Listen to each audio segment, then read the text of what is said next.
The Igloo. The winter of 1944 had been cold, and there was lots of snow. We had those kinds of winter a long, long time ago when Grandpa was a little boy.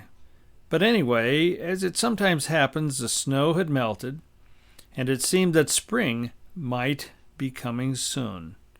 However, that was not to be either, for winter came again and brought about 8 inches of snow, wet and heavy. A day of misting came, and then it turned cold. So now there was a heavy snow with a crust on top. It was the kind of snow that made walking across the field to school a hard job. First the foot is on top, and then it crushes down into the snow as the walking progresses, and then it required a big step to get out. And then the next step was the same. We did not have snowshoes. Tommy and I had responsibilities to do the chores, which came first before any play. Even if there was a deep snow, we still had to feed the cows and pigs and chickens and shovel the collected manure and help with the milking until it was all done. There would still be time to play after the chores. We had a big machete-type knife, which we used to cut corn stalks in the fall, but we found we could cut cubes of snow and even pick them up. When the deep, crusty snow was still on the ground, Tommy and I decided to make an igloo to play in. First, we cut out many blocks on the front lawn in a fairly level place.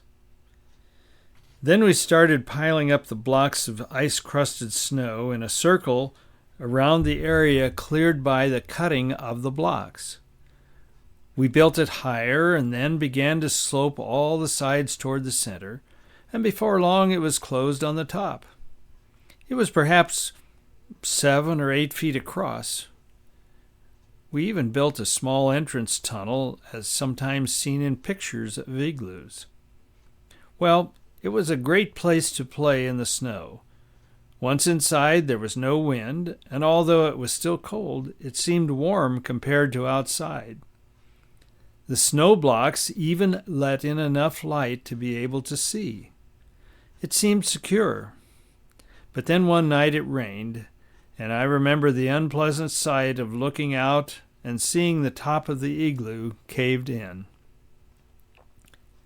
Now, although I did not see it, I understand another Stanley, who lives in Rockford, made a similar affair by tunneling into the snowbank and even adding snow to the pile in the winter of 2009.